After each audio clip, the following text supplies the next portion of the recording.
বিবেচনাধীন 60 লাখ ভোটারের মধ্যে মাত্র 6.5 লাখের নিষ্পত্তি হয়েছে, এমনটাই কমিশন সূত্রে খবর। এত বিপুল সংখ্যক নথি চেক করার জন্য আরো 200 জন বিচারক আসছেন ওড়িশা, ঝাড়খণ্ড থেকে।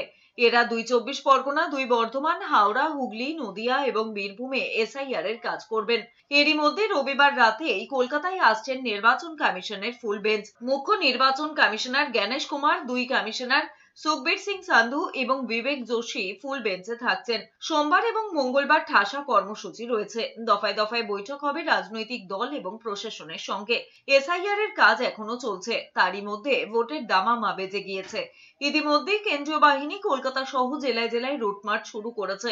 কমিশন সূত্রে খবর, রবিবার রাতে কলকাতায় পৌঁছানোর পর সোমবার সকাল থেকে 2 ঘন্টা রাজ্যের স্বীকৃত রাজনৈতিক দলগুলোর সঙ্গে বৈঠক করবেন। এরপর ফুল বেঞ্চের সামনে বক্তব্য রাখবেন সিইও মনোজ আগরওয়াল। ওই দিনই দুপুরে কেন্দ্র এবং রাজ্যের নিরাপত্তা বিষয়ক অফিসারদের সঙ্গে বৈঠক করবেন। থাকবেন 24টি সংস্থার প্রধান। এছাড়াও ভোটের প্রস্তুতি নিয়ে বৈঠক হবে জেলা শাসক এবং পুলিশ সুপারদের সঙ্গে। মঙ্গলবারও কমিশনের ফুল বেঞ্চের সঙ্গে গুরুত্বপূর্ণ বৈঠক রয়েছে। রাজ্যের মুখ্য সচিব নন্দিনী চক্রবর্তী, ভারপ্রাপ্ত ডিজিপি পীযূষ পান্ডে এবং প্রশাসনের অন্যান্য সিনিয়র অফিসাররা বৈঠকে অংশ নেবেন। এরপর বুথ স্তরের আধিকারিক বা বিএলওদের সঙ্গে কথা বলবে কমিশনের ফুল বেঞ্চ। সবশেষে হবে সাংবাদিক বৈঠক।